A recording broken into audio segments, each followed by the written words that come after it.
bien-aimés de la chaîne Son-Vie TV. Aujourd'hui, nous allons nous entretenir sur comment communiquer avec Dieu ou quelles sont les conditions dans lesquelles nous devons être pour communiquer avec Dieu. Parce que chaque être humain que nous sommes, nous avons besoin de communiquer avec le Suprême. Et c'est ce que Dieu déjà, la création, a démontré en parlant directement au premier homme. Et il va évoluer ainsi avec divers prophètes dans le monde pour communiquer avec eux. Jésus-Christ, à son avènement, va nous parler du Saint-Esprit, à travers lequel nous allons parler désormais avec Dieu. Et il dit que celui qui a le Saint-Esprit a trouvé Dieu. Donc le Saint-Esprit est un canal par lequel nous communiquons avec Dieu. Quel que soit le domaine spirituel dans lequel nous intervenons, il y a un canal que nous utilisons et qui appelle à des comportements. Et lorsque nous retrouvons dans le livre de Psaume 24, il dit par exemple, qui pourra monter à la montagne de l'Éternel, qui pourra se lever jusqu'à son dessein, celui qui a la main innocente et le cœur pur, celui qui ne dit pas son amour mensonge et qui ne jure pas pour tromper. Il dit que c'est celui-là qui obtiendra la bénédiction de l'Éternel, la miséricorde de Dieu de son salut. Celui qui peut monter à la montagne de l'Éternel, c'est celui qui va prier. Lorsque je sens le besoin de prier, quelle que soit ma position, c'est que je vais monter à la montagne de l'Éternel. Et il dit, c'est celui qui a les mains innocentes et le cœur pur. Ça veut dire que nous avons des conditions à adopter si vraiment nous voulons nous approcher de Dieu, parce que Dieu est pur, Dieu est lumière. Et dans nos habitudes de comportement de tous les jours, on doit pouvoir refléter Dieu à travers ces habitudes que nous avons. On doit pouvoir regarder à travers ce comportement de la lumière.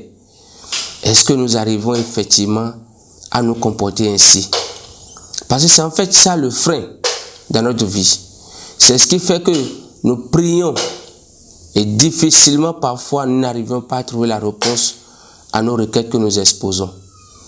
Mais lorsque nous arrivons à travailler notre conscience, à travailler nos comportements, à travailler pour une renaissance permanente de notre vie, une repentance permanente de notre vie, nous arrivons facilement à communiquer avec cette lumière-là qui constitue un pont entre nous et Dieu. Et donc quiconque retrouve cette lumière-là va communiquer facilement. Prier à Dieu, ce n'est pas passer du temps à crier et à se fatiguer. Mais c'est de trouver le canal idéal à travers lequel s'exprimer aussi facilement dans un langage simple et dans la tranquillité. Et il va écouter. Parce que nous voyons parfois dans des églises où on crie, on saute. Non, c'est pas ça. On n'a pas besoin de le faire ainsi. Dans la tranquillité, il est là. On peut se réjouir, ça c'est autre chose. Mais décréter des moments de prière où on saute, on crie, on secoue le pied contre le sol, on va taper même des murs, où on a vu même dans les télévisions, sur des programmes de télévision avec des gens où ils ont même des coucous en main. Non, ce n'est pas ça. Quel est le cœur que tu as? Qui est toi qui veux parler? Est-ce que tu es digne dans le monde spirituel? Lorsque nous sommes habitués à de la pagaille, nous nous moquons de notre semblable.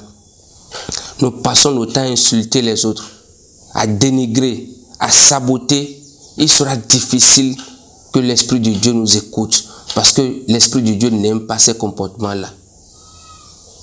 Donc il est très très important pour nous de commencer par travailler à ce niveau-là, dans nos églises, dans nos maisons, que chacun de nous, qu'il soit un chrétien ou non, qu'il cherche d'abord ce qu'on appelle les principes de la nature qu'il doit respecter.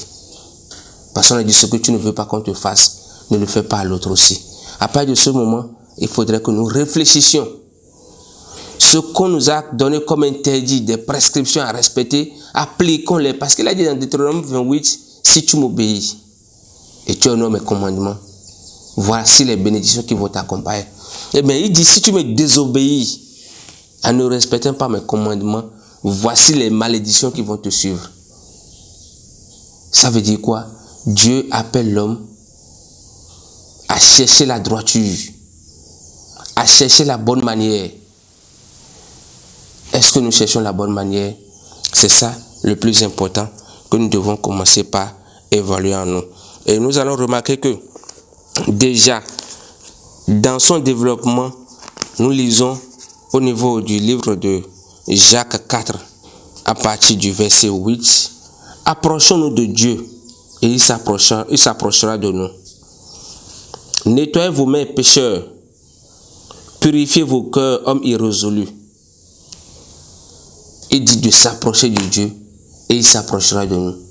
De nettoyer nos cœurs pécheurs, ces mauvaises pensées que nous avons, la ruse, la méchanceté que nous développons, la fornication par exemple, l'adultère, ce ne sont pas des comportements que nous devons encourager étant fils de Dieu ou fille de Dieu. Nous devons tout faire pour changer nos cœurs. Et lorsque nous travaillons, la meilleure des prières, c'est celle qui parvient à se conformer à la volonté de Dieu.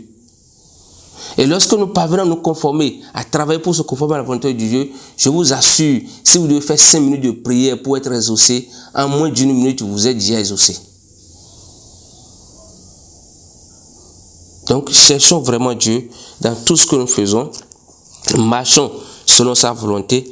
Faisons ce qui est idéal, ce qu'il nous demande. Et c'est dans ça que nous aurons la paix. Parce que si nous savons que c'est ça que nous devons faire pour avoir la paix, faisons-le. Parce que nous donnons trop de temps. Nous perdons trop de temps aussi sur des questions inutiles. Chacun veut défendre sa cause, chacun veut faire ce qu'il veut. Et dans le livre de Jean 4, à partir du verset 24, il nous dit ceci. Dieu est esprit. Il faut que ceux qui l'adorent, l'adorent en esprit et en vérité. Dieu est esprit. Dieu n'est pas dans nos illusions de chair. Les mensonges, nos comportements qui détruisent même nos semblables. Dieu n'est pas dans ça. Et donc celui qui l'adore doit l'adorer en esprit. Non pas rester là pour dire non, Dieu est bon, il est là pour nous tous. Et donc tu te lèves, tu fais ce que tu veux et tu attends une réponse de lui. Il dit ce que tu sèmes, c'est ça que tu vas récolter. On ne peut pas prendre un manguier qui va produire des oranges. Impossible. Donc si tu sèmes du bien, tu auras du bien. Si tu sèmes le mal, tu auras le mal. Et l'autre aspect que il faudrait que chacun examine l'esprit avec lequel il communique. Parce qu'il y a beaucoup qui rêvent aujourd'hui, qui font des rêves qui savent être justes à leur réveil. Mais ils ont des comportements très bizarres au point où vous vous demandez, est-ce que ceux-là sont normaux?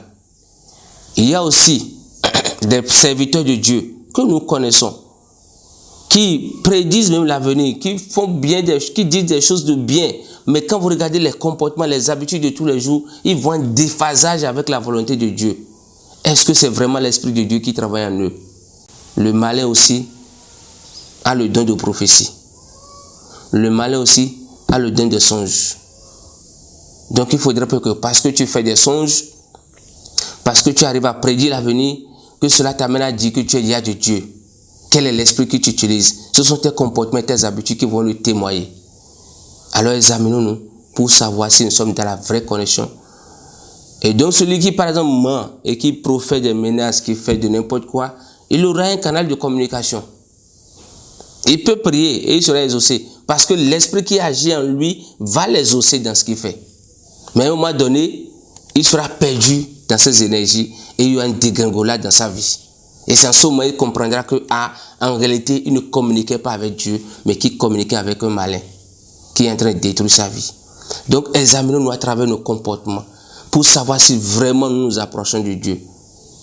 Et c'est en esprit que nous pouvons le faire. Et que Dieu illumine tout un chacun de nous.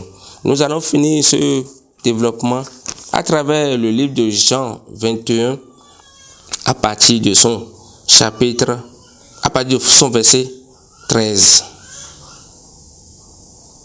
Jean 21, à partir du verset 13. Qu'est-ce qu'il nous dit? Il dit, Jésus s'approcha, prit le pain et lui en donna.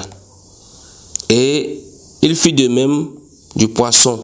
C'était déjà la 3e fois que Jésus se montrait à ses disciples depuis qu'il était ressuscité des morts. Après qu'il eut mangé, Jésus dit à Simon-Pierre, Simon fils de Jonas, m'aimes-tu plus que tu n'aimes ceux-ci? Il lui répondit, oui, Seigneur, tu sais, je t'aime. Jésus lui dit, puis Paix mes agneaux. Paix mes agneaux. Ceci veut dire quoi? Nous sommes des serviteurs, nous sommes des chrétiens. Nos habitudes vont témoigner autour de nous. Et nous devons chercher par quel moyen ramener ceux-là qui sont les enfants de Dieu, ceux-là qui sont à la quête de la vérité, de la lumière. Nous devons trouver les moyens pour les aider à retrouver cette lumière-là. Et donc, nous devons leur montrer que c'est en faisant du bien, en marchant dans la droiture, qu'on est en paix avec Dieu. Et en le faisant de cette manière, nous sommes en train de perdre, nous sommes en train de donner de la joie, nous sommes en train de lever, nous sommes en train de contrôler et d'aider le troupeau de Dieu à toujours vivre en paix et dans la joie. Voici un peu ce que nous pouvons dire sur comment les conditions à communiquer, qu'il faut pour communiquer avec Dieu. Que Dieu nous illumine. Amen. Amen. Parlons de ces conditions pour communiquer. Communiquer avec Dieu, c'est un processus. Et comme nous l'avons dit, il faut travailler permanemment en soi. Changer les habitudes. Et lorsque vous êtes en train de le faire, il se peut que vous soyez confronté à des difficultés. Par exemple, celui qui dit qu'il va marcher selon la vérité, le monde du mensonge ne va pas se laisser faire. La lumière et l'obscurité ne s'entendent pas. Et lorsque vous décidez de marcher selon la vérité, l'obscurité va vous affronter.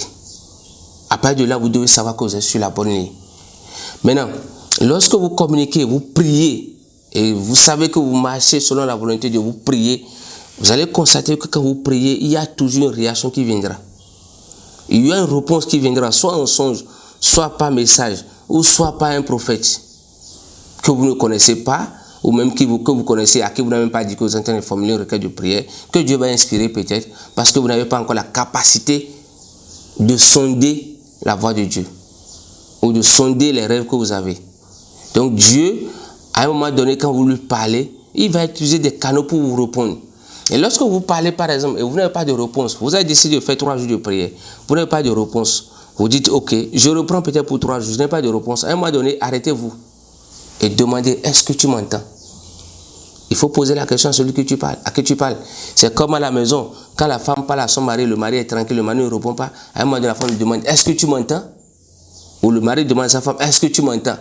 Je suis en train de te parler, est-ce que tu me suis? De la même manière, lorsque nous prions, nous devons demander à Dieu, est-ce que tu me suis?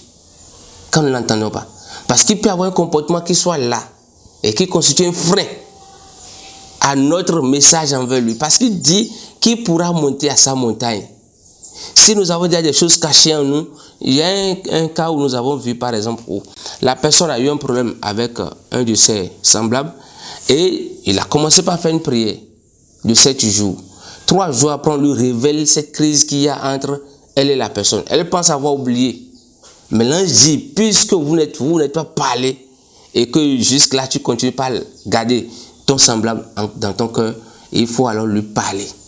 Il faut te débarrasser de cette situation avant de continuer cette prière-là. Et donc, à un moment donné, il faut quand même se demander qu'est-ce qui ne va pas lorsqu'on n'entend pas la voix. Mais lorsqu'on suit, on fait ce qu'il faut, il y a une voix d'assurance qui vient.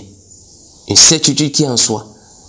Et quand on prie, on sent automatiquement que la prière a été exaucée. Et lorsqu'on n'a pas de réponse, on est sûr qu'on est en train de marcher selon sa volonté, il faut lui demander s'il entend ou pas. Peut-être que ce que nous demandons là, ce n'est pas ça son programme à lui pour nous à l'instant près. Voilà. Merci.